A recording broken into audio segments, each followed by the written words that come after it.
39절부터 56절까지 말씀입니다.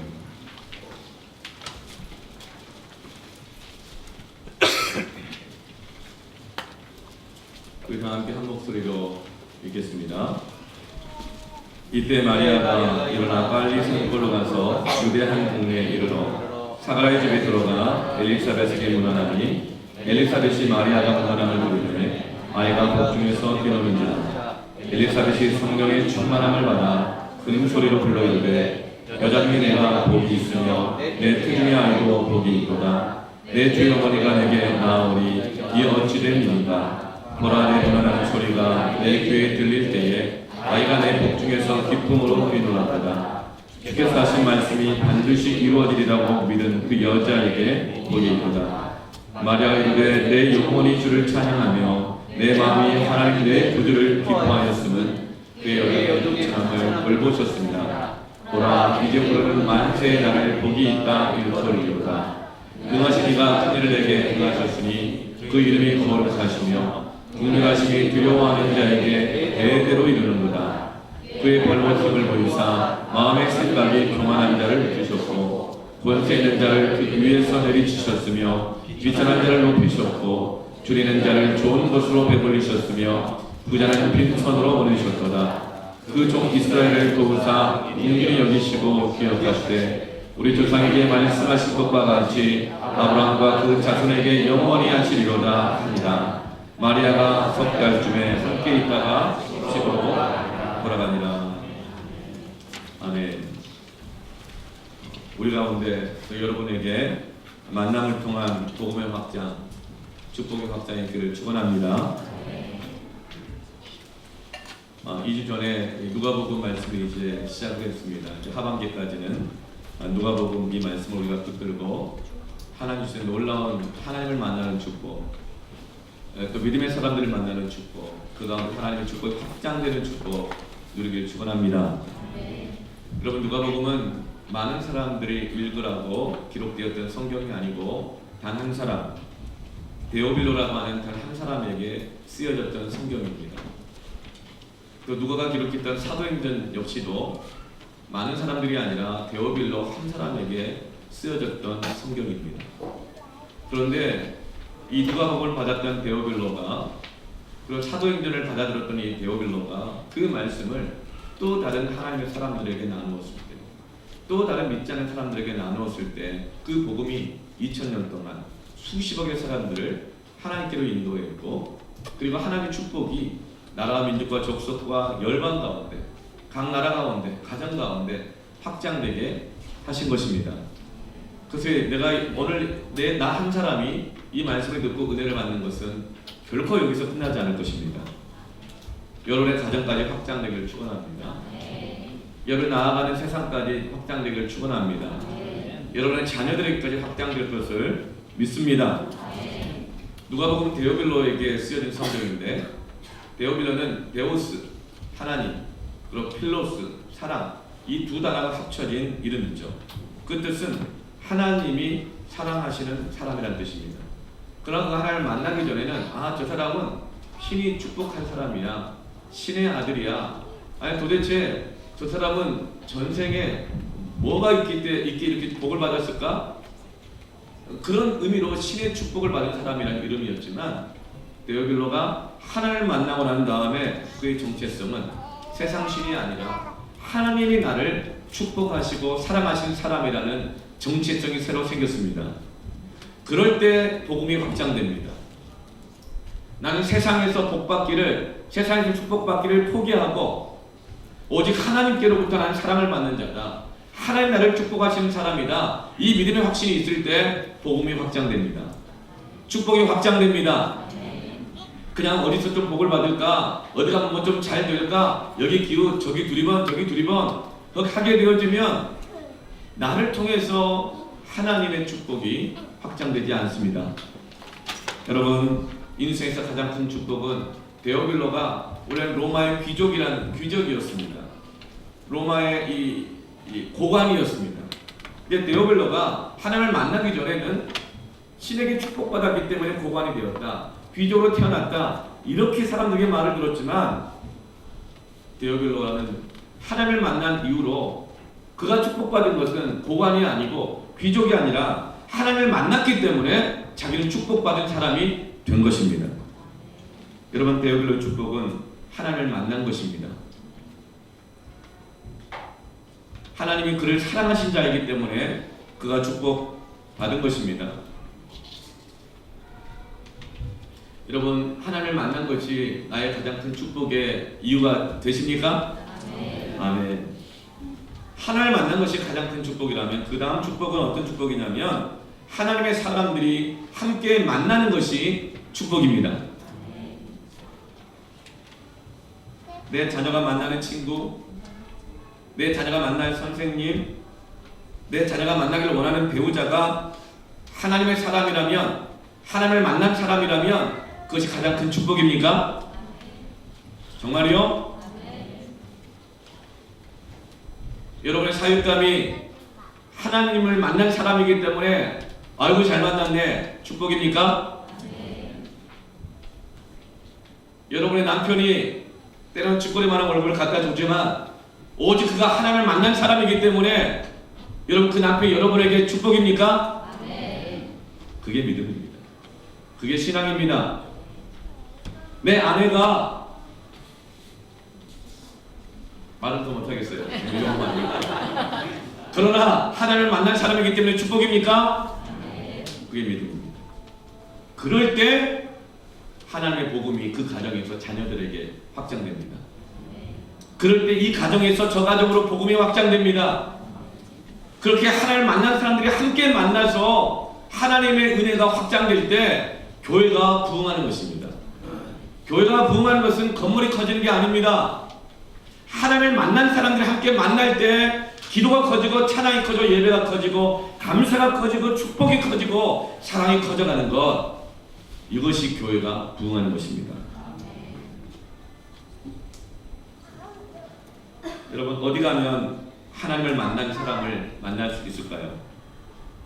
직장에 가서 이번에 정말 내 아들이 직장을 갔는데 꼭 그 사장님이 하나님을 만난 사람이 되게 해주세요, 뭐 이렇게 기도할 수 있습니다. 하나님, 이번에 우리 자녀가 학교를 가는데 담임 선생님이 하나님을 만난 사람이면 너무 좋겠어요, 그렇게 기도할 수 있습니다.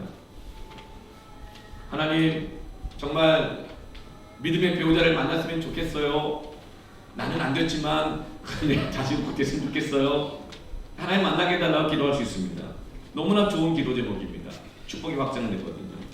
근데 여러분, 하나님을 만난 사람들을 만날 가능성이 가장 큰 곳은 어디일까요? 교회입니다.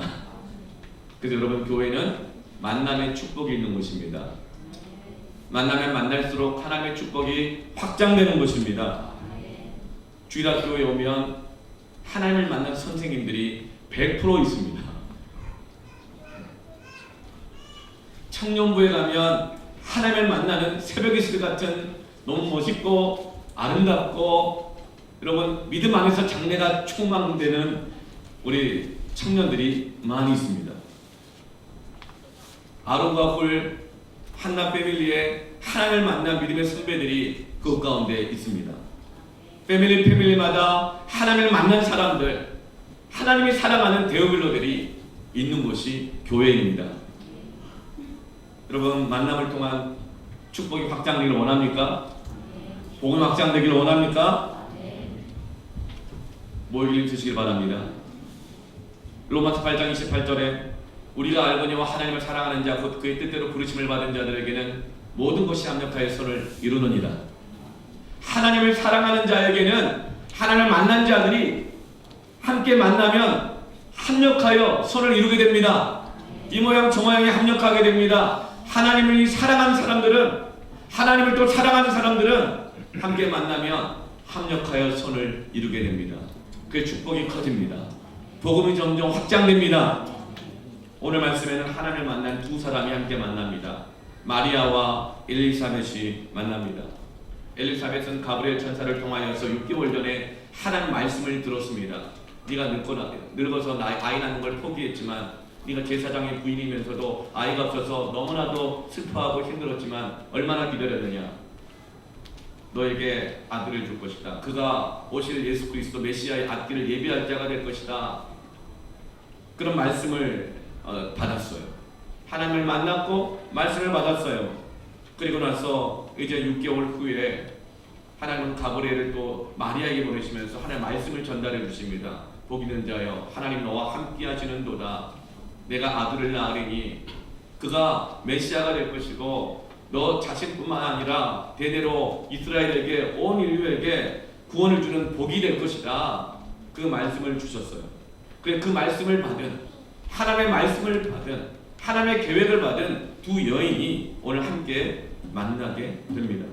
39절 말씀에 이때 마리아가 하나님을 만나고 말씀을 받은 마리아가 일어나 빨리 산골로 가서 유대 한 동네에 이르러 여기는 어디죠? 40절에 사가랴의 집에 제사장의 집에 들어가 그 부인 엘리사벳에게 문안하니 마리아와 엘리사벳이 만나게 되었습니다.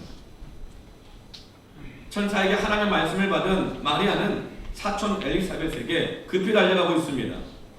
마리아가 왜 이렇게 급하게 엘리사벳에게 달려갈까요? 그가 들은 소식은 무엇입니까? 아이를 가졌다는 거예요. 저는 이 말씀을 읽을 때 굉장히 깜짝 놀랐어요. 아니 애 떨어지면 어떡하려고 임신이 되는데 이렇게 달려가면 어떡하나 산골이 됐는데 얼마나 급했으면 무엇 때문에 마리아가 이렇게 달려갈까요?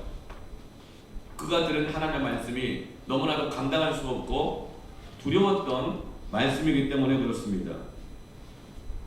성령으로 잉태하여 아들을 낳을 거라는 거예요. 근데 그게 네가 은혜 받은 거라는 거예요. 그게 네가 받은 은혜라는 거예요. 하나님 너와 함께 하신 증거가 네가 아들을 낳을 것이라는 거예요. 마리아는 너무나 놀랐어요. 왜요? 지금 자기는 결혼도 하지 않은 처녀이기 때문에 그래요. 엘리사벳처럼 결혼한 지 오래되었지만 제사장의 부인이지만 아이가 없을 때 얼마나 기다렸겠어요. 그럴 때 받은 아이는, 그럴 때 받은 말씀은 너무나도 큰 축복이지만 당시 이스라엘은 굉장히 도덕적인 기준이 까다로운 율법주의 사회예요. 15살에 불과한 미혼모 약혼밖에 안 한 소녀인 마리아가 임신 소식을 들었을 때 그것이 축복이었겠어요? 너무 두려운 거죠. 만일 결혼을 했다고 하더라도 생각하지 않은 임신이 축복으로 다가옵니까? 사람들은 다들 계획이 있어요. 다들 자기 생각들이 있어요. 계획하지 않았는데, 기대하지 않았는데 갑작스러운 임신의 소식, 갑작스러운 하나님의 그 기대하지 않은 내 생각과 다른 계획과 다른 말씀이 들려올 때 너무 부담스럽고 짐스럽고 부담스럽고 때로는 감당할 수 있을까 두렵고 놀라는 것이죠. 이제 결혼해서 신혼을 좀 즐겨야 되는데 갑자기 임신이라니요. 지금 빨리 맞벌이를 해가지고 어서 빨리 직장만을 마련해야 되는데 앞으로 어떻게 될지 모르는데 다 계획이 있는데 내 생각이 있는데 임신이라니요. 우리 같으면 어떻게 할까요? 안 돼요. 싫어요. 내 방법대로 할 거예요. 막 이렇게 하지 않겠어요? 하나님 상황을 봐가면서 말씀도 주세요. 내 상황을 봐가면서 뭐를 좀 말씀을 하셔야지 이렇게 불평하거나 원망하거나 싫다고 하지 않겠어요? 그런데 놀랍게 마리아는 그 놀라운 소식을 들었지만 섣부르게 싫어요라고 하지 않습니다. 어떻게 반응하는가 볼까요? 누가복음 1장 29절 말씀입니다. 함께 읽어볼까요? 시작. 처녀가 그 말을 듣고 놀라 이런 인사가 어찌함인가 생각. 이런 인사가 아니 평안하다뇨. 그게 응답이라뇨. 네가 은혜 받았다뇨. 하나님 함께 하시다뇨. 이게 무슨 인사입니까? 이게 무슨 은혜입니까? 무슨 평안입니까? 하나님을 이런 식으로 함께 하려고 하십니까? 그러고 나서 싫어요. 난 동의하지 못해요. 이렇게 하지 말하지 않고 뭐 했다고 했죠? 생각하며 묵상. 하나님의 말씀을 생각했습니다. 하나님의 말씀을 묵상했습니다. 성급히 싫어요라고 말하지 않았어요. 자기 생각대로 밀고 가지 않고 멈춰서서 하나님의 말씀을 묵상했습니다. 여러분, 내 생각과 다른 하나님의 말씀을 들었을 때 묵상하시길 바랍니다. 멈춰서서 생각하시길 바랍니다. 섣불리 입을 열어서 싫어요, 안 돼요, 왜요? 여러분 하지 마시고 하나님의 뜻을 묵상하시길 바랍니다. 그러자 하나님은 어떻게 하셔요? 32절 33절 말씀을 보면요, 그가 큰 자가 되고 짚기 높으시니 아들이라 일컬을 것이다. 하나님이 주신 그 말씀 앞에 두려워서 대왕의 아들 마리아에게 하나님 주신 말씀을 어떻게 해요? 그가 묵상하니까 설명해 주세요. 우리 하나님 말씀을 묵상하면 하나님이 설명해 주십니다. 그게 바로 성령의 감동하게 하심입니다.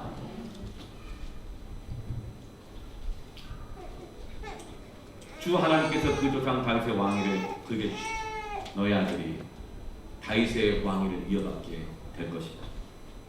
33절에 영원히 야곱의 집을 왕으로 다스리실 것이며 그 나라가 무궁할 거야. 너에게 주는 아들은 그냥 너 한 사람만의 아들이 아니야. 그 아들이 복을 받을 것이며 그 아들을 통하여서 하나님이 잃어버린 이스라엘의 왕위를 회복하게 하실 거야. 이렇게 설명해 주시는 거예요.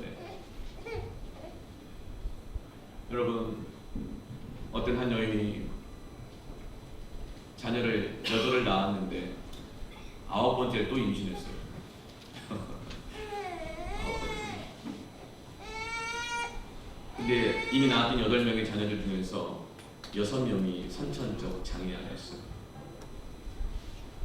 정신적인, 그리고 뇌성마비, 말을 못하고 듣지 못하고, 8명 중에 6명이요. 근데 9번째 임신을 했어요. 여러분, 낳아야 돼요? 말아야 돼요? 어떻게 해요? 그 9번째 낳은 자녀가 바로 베토벤입니다. 우리는 하나님께서 내가 생각지 않은 어떤 사명, 어떤 말씀을 주실 때 우리는 잘 몰라요. 놀라죠. 그러나 여러분, 잘 모를 때 아니라고 하거나 잘 모를 때 이렇게 하겠다 하거나 하지 마시길 바랍니다. 하나님의 말씀 묵상하세요. 그럼 하나님이 설명해 주십니다. 깨닫게 해 주십니다.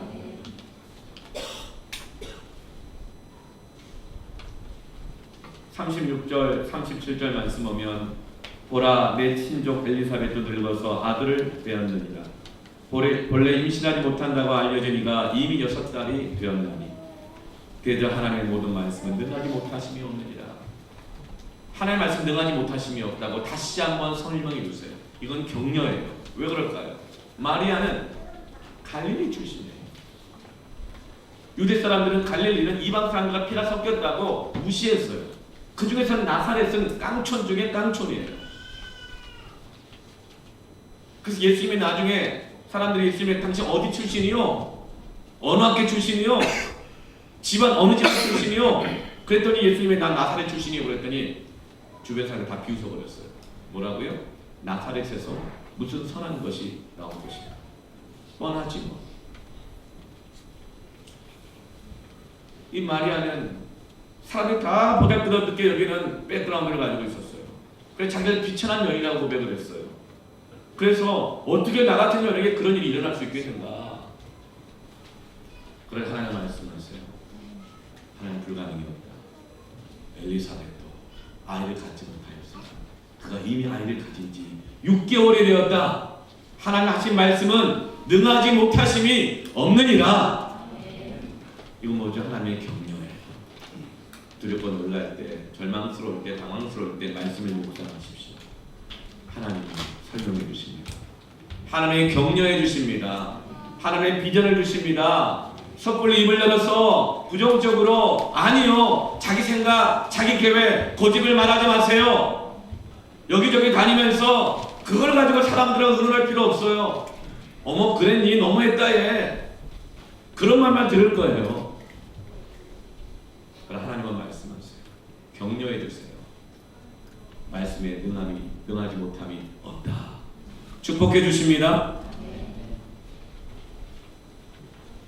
마리아가 그 말씀을 듣자 38절에 마리아가 이르되 주의 여종이오니 말씀대로 내게 이루어지이다. 아멘.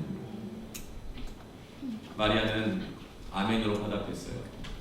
하나님의 설명을 듣고 100% 확신이 있어서 아멘한 게 아니었어요.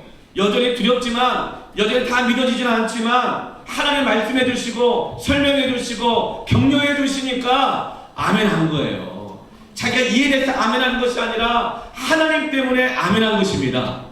그게 믿음이에요. 너무나 작은 믿음일 수 있겠죠. 여전히 두려워하니까. 그러나 겨자씨만한 믿음이 있어도 하나님의 땅에 떨어져서 죽으면 많은 열매를 맺거니와 그대로 쓰면 아무것도 없다.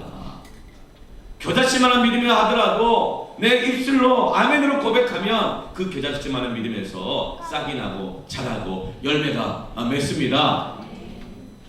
그 믿음이 나의 위축된 마음을 일으키는 것입니다.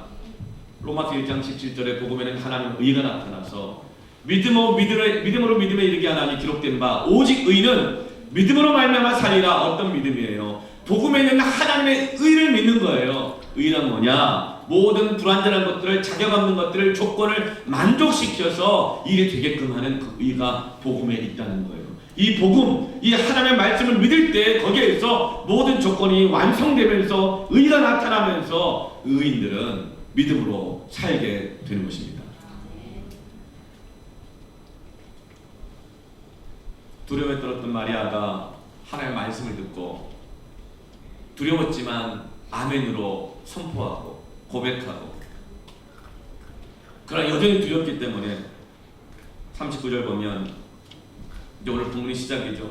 엘리사벳이 사는 산골로 달려갑니다. 나사렛에서 이 산골까지는 직선 60km 거리예요. 그냥 길이 아니에요. 제가 칠보산 등산 왕복 5km 하거든요. 중간에 정상에서 10분 쉬고면 딱 1시간 30분 걸려요. 네. 여러분 그것도 한 달 하니까 화목토 아시죠? 3일? 하니까 지난주에는 힘들지 않더라고요.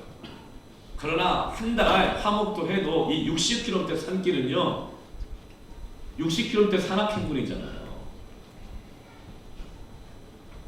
그러나 이 산길을 마리아는 쉬려 한 다음에 달려갑니다. 임신했다는 말을 듣고도 달려갑니다. 얼마나 급했스럽게 달려갔겠어요. 그 왜 달려간 걸까요? 두려워서 달려간 것만이 아닙니다. 하나님께서 천사를 통해서 주신 말씀 가운데 무엇이 있었죠? 내 사촌 엘리사벳이 6개월 전에 아이를 가질 수 없는 여인이 말씀을 받고 아이를 가졌다. 말씀을 들은 거예요. 하나님의 말씀을 근거로 해서 그러면 그 엘리사벳에게 가서 함께 나에게 주신 하나님의 말씀을 함께 나누고 내 혼란을, 내 두려움을 그 믿음의 사람과 함께 나누겠다고 달려간 것입니다. 여러분 혼란스러울 때 믿음의 사람에게 달려가십시오. 혼란스러울 때 기도의 사람을 만나십시오. 혼란스러울 때 성령의 사람을 만나십시오. 혼란스러울 때 내게 동행할 사람 찾아가지 마세요. 공감할 사람 찾아가지 마세요.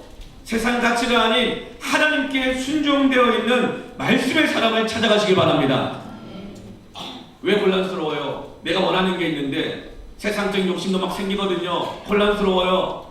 그럴 때 나는 내 세상적인 욕심을 동의해주면서 다들 그래, 뭐 그게 죄는 아니야, 그럴 수 있는 거지, 그럴만도 해. 그런 사람 찾아가지 말라고요. 하나님의 사람을 찾아가십시오. 기도의 사람을 찾아가십시오. 그때 복음이 확장됩니다. 축복이 드러나고 확장됩니다. 세상적인 크리스찬에게 찾아가서 물어보지 마세요. 그런 사람께 만나가지고 너 뭐 먹었니? 어디를 다녀왔니? 얼마나 뺐니? 너 자랑하지 마라. 삿발 한 줄 넘어질까 두려워하라. 요요 금방 온다. 뭐 이러면서 막 그런 얘기를 그냥 자신이 겪은 평생 모든 다이어트의 모든 경험과 지식을 다 총망라해가지고 막 그 얘기만 3시간. 뭐 먹었다. 먹었으니 빼라. 뭐 어디 갔다. 뭐 좋더라. 뭐 아니면 뭐 그냥 시댁 얘기, 뭐 친정 얘기, 뭐 자식 얘기, 그 다 좋아요. 다 좋은데요. 그 고민, 그 염려를 가지고 하나님 앞에 나가 기도하고 하나님 주셨던 말씀, 그 감동함, 은혜를 나누시길 바랍니다. 요즘 사람들은요, 불안하고 두렵고 혼란하면 옛날에는 어디 찾아갔죠? 다들 점집 찾아갔어요. 무당도 찾아갔어요. 심지어는 그냥 또 광고에 기독교인 환영한다서 나 정말 놀라고 교회 땅 봐줍니다. 여기 써 있더라고요. 광고예요. 교회 땅 봐준다고. 가니까 그런 광고하는 거 아니겠어요. 우리가 더 잘 본다고.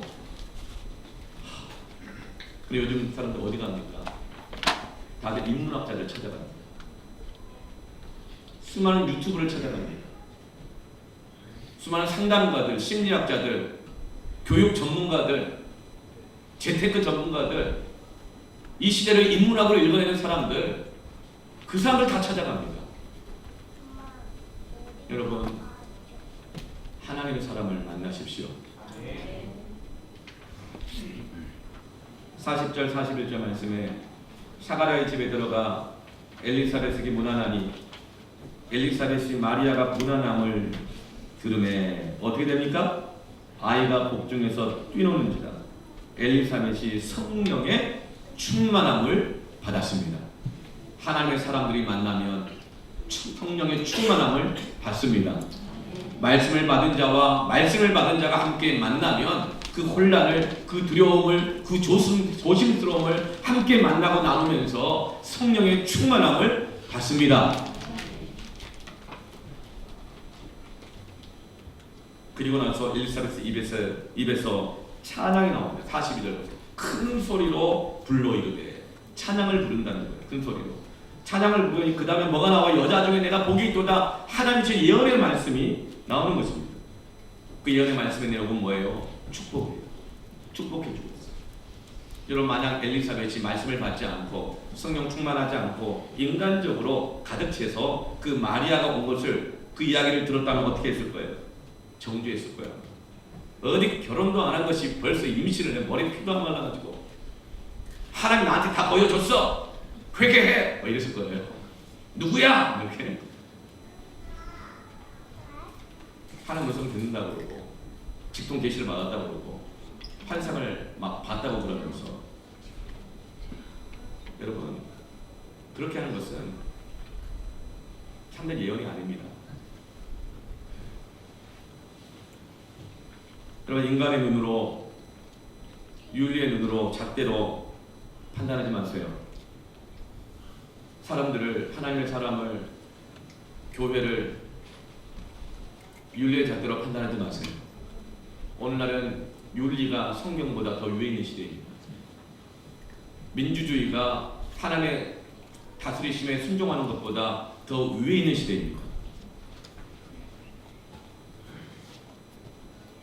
소문 듣고 선입관 갖지 마시길 바랍니다. 같이 욕하지 마시길 바랍니다. 기도하세요. 말씀을 묵상하세요. 성령 충만함을 받으세요. 그럼 하나님 보여주십니다. 그리고 하나님 보여준 그것을 축복하십시오. 그게 예언입니다. 예언은 덕을 세우는 거라고 했어요. 덕을 세운다 뭐냐? 에더파이, 무너진 것을 세운다는 것이죠. 말씀을 받아내는 자신의 비천함 때문에 두렵고 떨리고 혼란스럽고 갈팡질팡하고 있는 거예요. 사람은 누구나 실수하고 연약함이 있잖아요. 그 예언은 그 무너진 마음을 일으켜주는 것입니다. 세워주시는 거예요. 여러분, 말씀을 묵상하세요. 기도하세요. 성령 충만 받으세요. 그거 무엇보다 하나님의 사람을 함께 만나세요. 42절에 엘리사벳이 성령 충만에 어떻게 예언합니까? 내가 복이 있으며 내 태중의 아이도 복이 있도다. 마리아, 네가 복을 받은 거야. 그리고 네 태중의 아이도 복 받은 거야. 세상적으로 보면 어떻게 마리아가 복 받은 여인이며 그 태중의 아이가 어떻게 복된 이 임신입니까?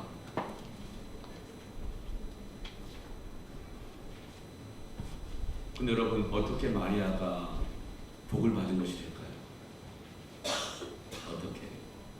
하나님의 말씀은 무조건 복이죠. 근데 어떻게 그것이 만약에 정말 복이 되냐고요. 45절 말씀 같이 한번 읽어볼까요? 시작. 주께서 하신 말씀이 반드시 이루어지리라고 믿은 그 여자에게 복이 있도다. 하나님의 말씀은 복음입니다. 근데 그 복음이 나에게로 확장되는 것은 내가 그 복음을, 그 말씀을 믿을 때에 복이 되는 것입니다. 그 내가 복된 사람이 되는 것이고 내 자녀도 복을 받게 되는 것입니다. 가톨릭은 그래서 마리아를 아주 신격화해요. 마리아를 신격화한다. 마리아를 중보자라고 믿습니다. 이단입니다. 성경과 다른 것은 이단입니다. 그래서 성당에 갈 때 마리아 상이 있고 갈 때 이렇게 기도를 하고 가잖아요. 특별히 마리아는 비천한 자들, 가난한 자들, 원통한 자들의 기도를 받아 하나님께 전달하는 이 중보자의 사명을 받았다고 해요. 심지어 마리아는 죽지 않고 승천했다는 말도 합니다. 그걸 가르쳐요. 그런 마리아는 중보자가 아닙니다. 디모데전서 2장 5절에 하나님은 한 분이시요 또 하나님과 사람 사이의 중보자도 한 분이시니 곧 사람이신 그리스도 예수라. 예수님 외에 중보자는 없습니다. 여러분, 너무나도 훌륭한 마리아를 괴롭히지 말아야 합니다. 마리아가 천국에서 듣고 놀랄 일이에요. 바울과 바나바가 복음을 전하고 기적을 행했을 때에 사람들이 다들 신이다 신이다 했을 때 바울과 바나바가 옷을 찢으면서 왜 우리에게 이런 일을 하느냐, 참담한 일을 하지 마라, 옷을 찢으면서 거절했어요. 난 너희들과 같은 사람이라. 여러분, 마리아는 너무나도 하나님께 귀한 십자가의 사명을 지고 그 고통을 감당하며 보통 사람이랑 감당할 수 없는 너무나도 이 무거운 그 중요한 십자가를 감당한 사람이에요. 여러분, 이 마리아를 욕되게 하면 안 돼요. 마리아 괴롭히면 안 돼요.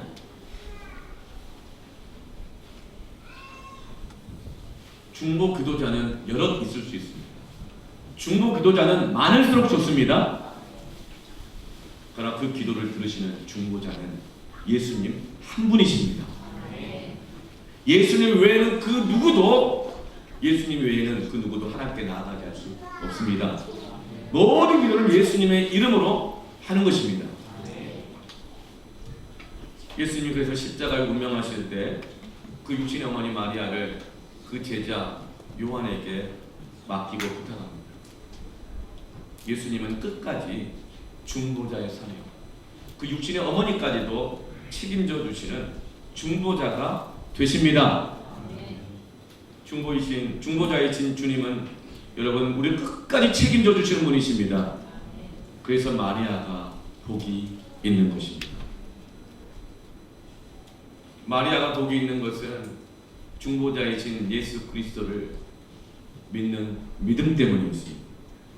오늘 이 자리에 하나님 주신 기름을 알면서도 인간이기에 두려움에 떠는 분이 있다면 여러분, 예수님의 이름으로 선포합니다. 그 두려움이 떠나갈지어다.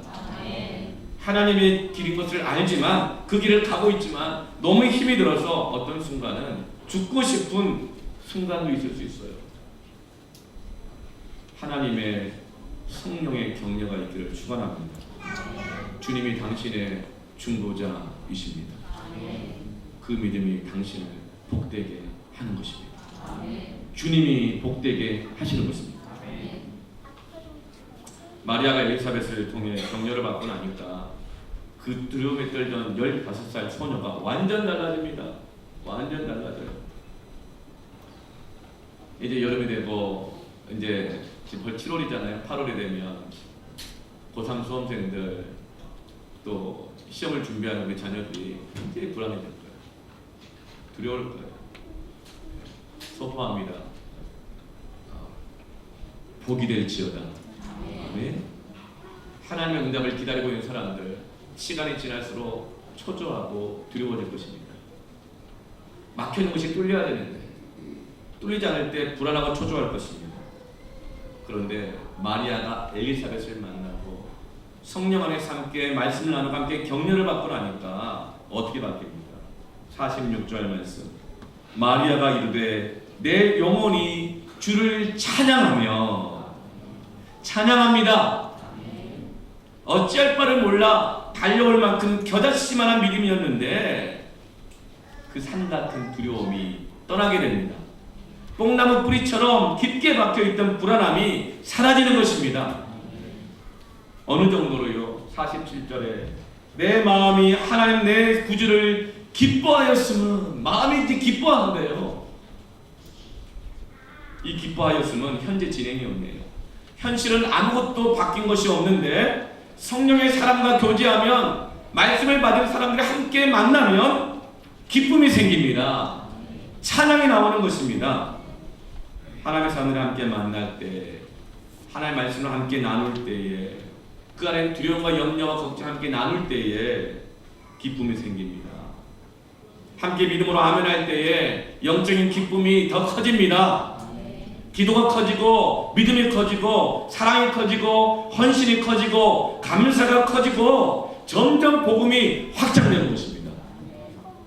저는 여러분 복음의 부동산교회 안에서 우리의 만남을 통해 여러분 안에 복음이 확장되기를 축복합니다. 패밀리 안에서 복음이 확장되기를 축복합니다. 여러분 가정에 복음이 확장되기를 축복합니다. 마리아 찬양을 하는데요, 이 찬양은 1절, 2절, 3절로 이루어져 있어요. 1절의 핵심 가사가 뭐냐면 48절 말씀이에요. 그것은 비천한 자를 돌보시는 하나님을 찬양합니다. 그의 여종의 비천함을 돌보셨습니다. 그래서 내가 이후로는 만세의 복이 있는 여인이라고 일컬음을 받게 될 것이다. 비천한 자를 돌보시는 하나님을 찬양합니다.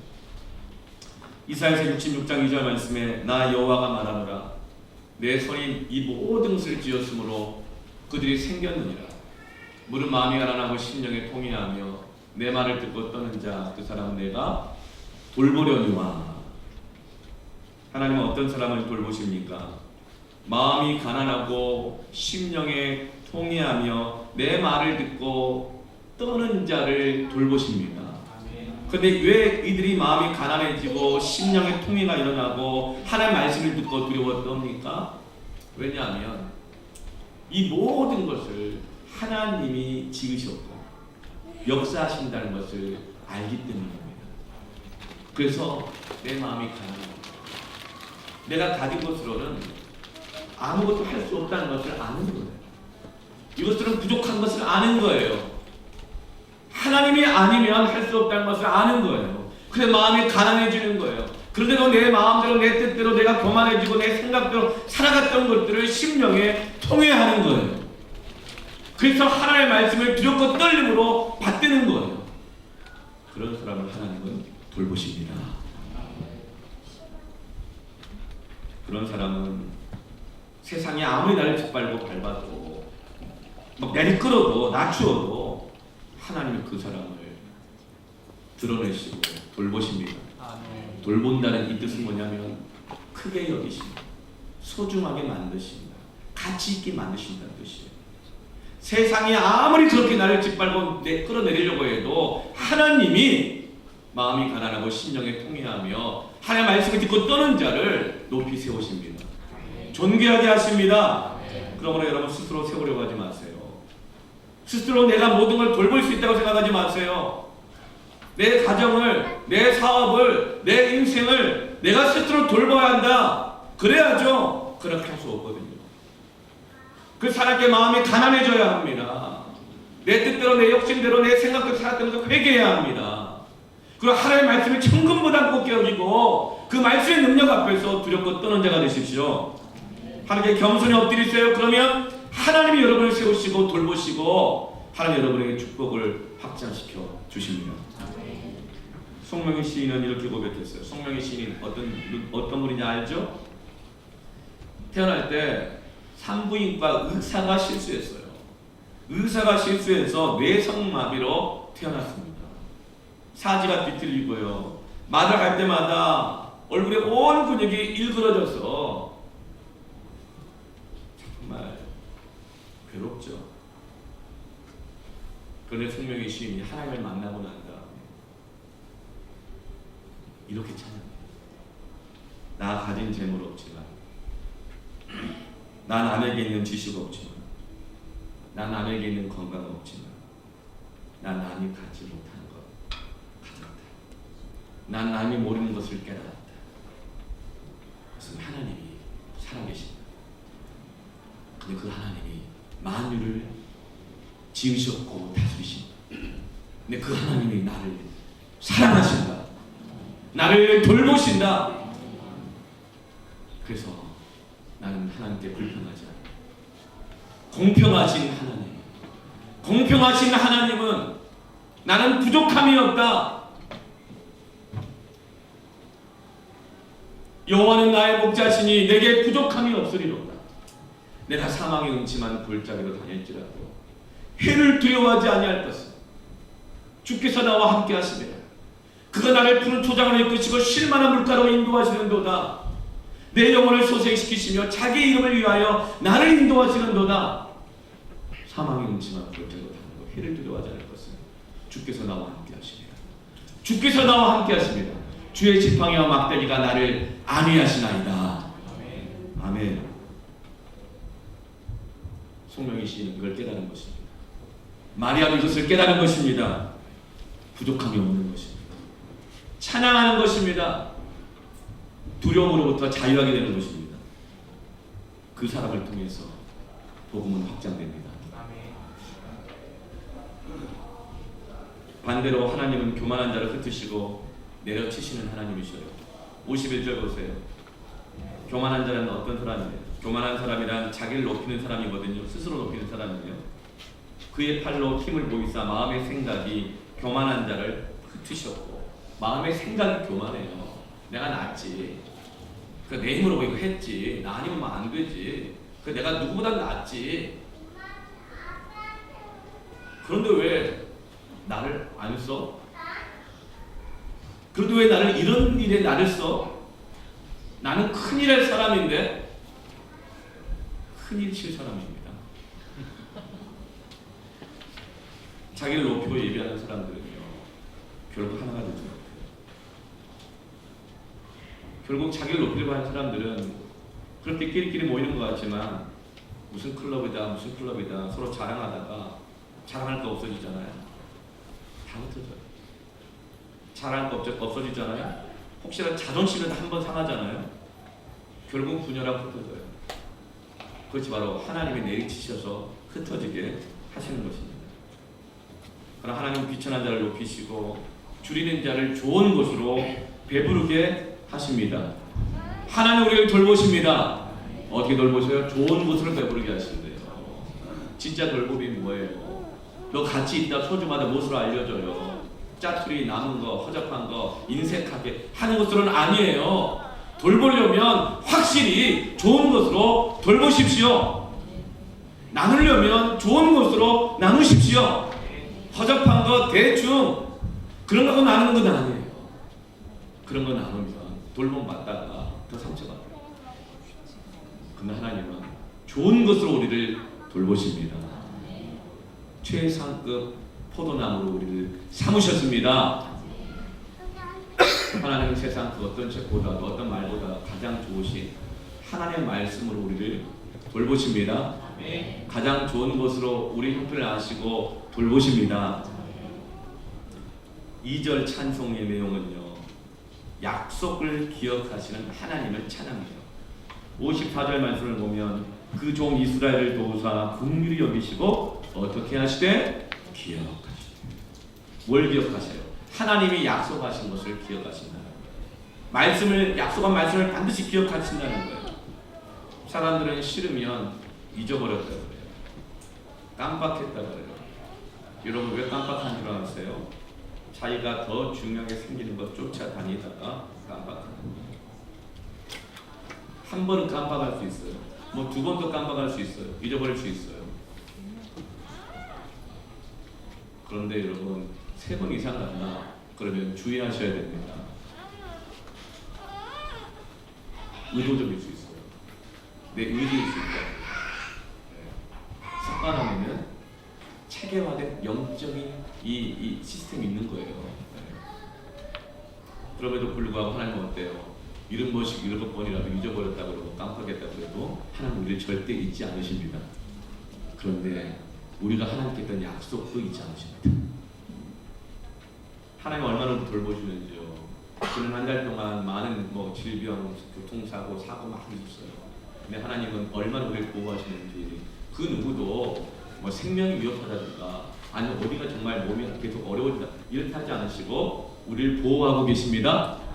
그러면서 하나님의 이 보호하신 돌보심의 응답과 역사들이 일어나고 있어요. 할렐루야. 아멘. 계속 이 교통사고 당하셨던 분들도 회복해서 벌써 예배에 맡겨 나오고 계시고, 저는 계속 기도해요. 또 믿어요. 그리고 여러 가지 지금 질병 가운데 있는 분들 계속 좋아지고 있다고 선포합니다. 두려워하지 마세요. 말씀을 믿기 때문에 복이 있는 것입니다. 두려워하지 마세요. 다 나을 거예요. 걱정하지 마세요.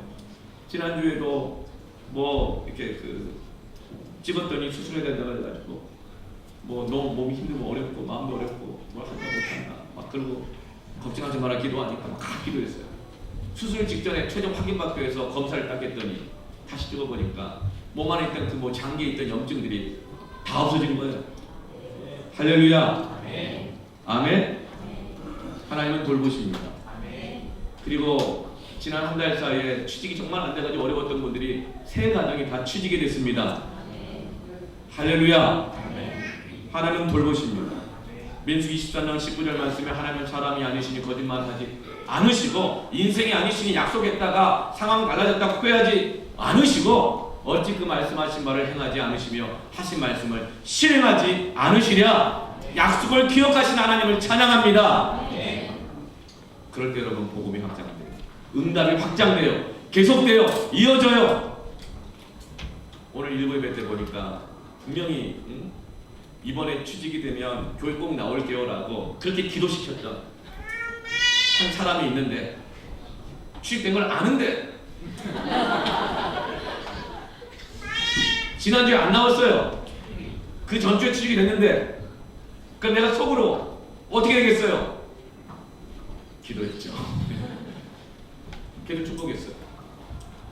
취직됐는데 거기서 적응 잘하게 해주시고 좋은 믿음의 사람 만나게 해주시고 자기 잘 감당할 수 있게 해달라고, 그리고 하나님 앞에 더 감사하고 나오게 해달라고.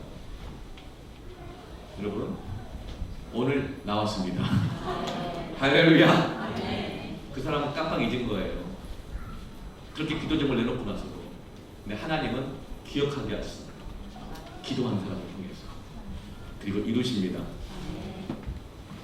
여러분 약속한 거 잊지 마세요. 하나님은 안 잊으십니다. 이렇게 하나님의 말씀을 듣고 믿고 함께 나누면 어때요? 두려움이 떠나고 찬양이 나옵니다. 찬양은요 하나님을 더 깊게 알게 해요. 하나님을 더 신뢰하게 합니다. 그래서 여러분 찬양은요 말씀의 반석 위에 굳건히 서게 합니다. 말씀을 받은 자가 그 두려움과 떨림을, 어려움을 같이 나옵니다. 그리고 예배해보세요. 찬양이 진짜 왜 찬양이 안 나와요? 왜 안 나와요? 말씀을 받으십시오. 묵상하십시오. 그 하나님의 사람들을 만나세요. 혼자 있지 마세요. 유튜브 찾아다니고 마시고, 인문학자를 찾아다니고 마시고, 정치 전문가들, 미래학자들. 여러분 하나님이 온 세상을 지으셨습니다. 그분 앞에서 마음이 가난해져야 합니다. 그분 앞에서 심령이 통해야 합니다. 그분 앞에서, 그 말씀 앞에서 두렵고 떨어야 합니다. 그때 여러분 건강이 확장됩니다. 축복이 확장됩니다. 복음이 확장됩니다. 근데 많은 사람들이 영적인 혼족이에요. 혼족. 안 만나요. 혼자 있습니다. 하나님의 사람들을 만나십시오. 마지막 세 번째로 마리아의 찬양의 3절은 뭐냐면 따라합시다. 축복을 확장시키는 하나님. 50절에 국률하심이 두려워하는 자에게 대대로 이르는도다. 54절에 그 종 이스라엘을 도우사. 55절에 우리 조상에게 말씀하신 것과 같이 아브라함과 그 자손에게 영원히 하시리로다. 먼저는 마리아가 복이 있다 그랬어요. 태중에 이 아이가 복이 있다 그랬어요. 근데 거기서 끝나지 않아요. 대대로 이르는 거예요. 그 종 이스라엘 민족 전체에게 하나님의 긍휼이 임하는 거예요. 55절 말씀에 그 자손들에게 영원히 이르리로다. 축복을 확장시키시는 하나님을 찬양합니다. 하나님 누가복음을 전하게 하시면서 데오빌로가 만나게 된 모든 사람들에게 이 복음이 확장되게 하십니다. 마리아를 통해서 그 태중의 예수님을 통해서 온 인류에게 복음이 확장되게 합니다. 오늘 만남의 장에서 당장 이 확장되는 게 있어요. 뭐냐면 엘리사벳과 마리아가 함께 만났을 때 누가 누구를 또 만나게 됩니까? 엘리사벳 태중에 6개월 된 세례 요한이 뛰었다고 했어요. 왜요? 예수님을 영접하고 환영하는 거예요. 세례 요한이 모태에서 예수님을 만납니다. 여러분, 이게 바로 모태신앙이에요. 모태신앙은 기도도 못해, 일찍 일어나지도 못해, 헌금도 못해, 암송도 못해, 봉사도 못해, 이런 모태신앙이 아니고, 모태신앙은 나는 그래도 엄마 뱃속에서부터 예배를 다녔단 말이야. 이게 모태신앙이 아니에요. 모태신앙은 뭐예요? 엄마가, 아빠가 아이를 입덧을 하면서도 몸에 변화가 일어나면서도 내 한 몸 감당하기 어려우면서도 교회로 달려가고 하나님의 사람을 만나면서 그 만나는 가운데 말씀을 나누고 두려움을 나누고 기도 제목 나누고 찬양하고 서로 축복해 주는 것을 듣고 자란 아이가 모태신앙입니다.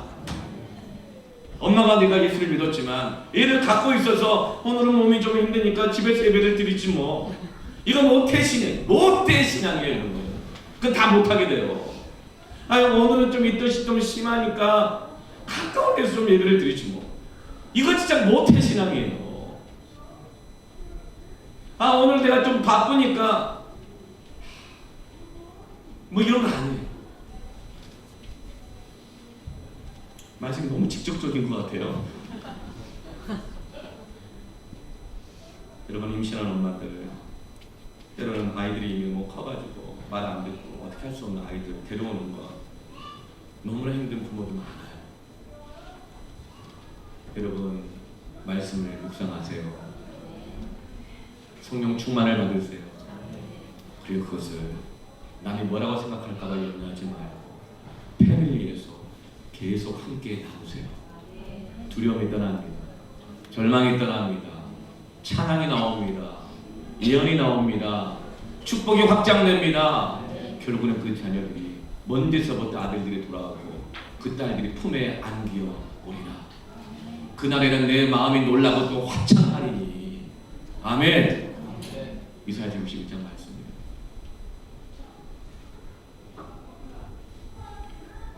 세례 요한이 모태에서 예수님을 만납니다.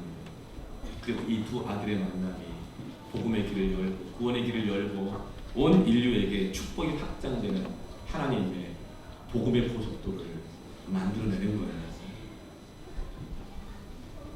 자녀를 둔 부모님들, 어려운 일을 만난 성도들, 여러분 말씀을 묵상하세요. 담대하지 말고 하나님의 사람들과 함께 만나세요. 기도 제목을 나누세요. 대를 이어 축복이 될 것입니다. 돈과 사람은 내가 쫓아다녀가고 붙잡을 수 있는 게 아닙니다. 하나님이 주관하셔야 됩니다. 내가 하나님께 붙들려 있어야 됩니다. 하나님이 끌고 오시는 것입니다. 이사야 61장 말씀에 자녀들이 다 돌아오는 그 기쁨을 노래해요. 내 마음이 놀라고 또 화창할 거라고 해요. 그리고 또 기뻐하는 게 뭐냐? 이방 나라들의 친구, 이방 왕들의 부가 내게로 돌아옵니다. 재물과 사람 쫓아다니면 됩니다. 하나님이 주셔야 합니다. 하나님이 오게 하십니다. 중요한 것은 내가 지금 하나님께 붙들려 있어야 됩니다. 사랑하는 우리 부모들이여, 사랑하는 우리 성도들이여, 성령 충만하십시오. 모든 염려를 주께 맡기시고 함께 만나십시다. 기도하십시다.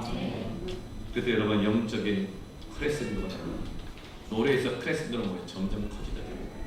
점점 커지는 거예요. 1절, 2절, 3절 축복을 확장시키시는 하나님이십니다. 여러분의 만나는 사람마다 하나님을 만나게 되기를 축원합니다. 여러분을 만나는 사람들마다 복을 받기를 축원합니다. 여러분을 만나는 사람마다 격려받기를 축복합니다. 여러분을 만나는 사람마다 성령의 사람 되기를 축원합니다. 여러분의 하나님을 만남이 여러분의 자녀들의 대대로 이어지기를 축복합니다. 여러분의 자녀들 안에 믿음의 좋은 만남이 있기를 축복합니다. 또 여러분의 자녀들을 통하여서 이 나라 민족과 열방이 복을 받기를 축복합니다. 여러분의 맡긴 사업이 열리고 숨통이 터지기를 축복합니다. 복음을 확장시키시는 가정, 교회가 되기를 주의 이름으로 축원합니다. 함께 우리 기도하겠습니다.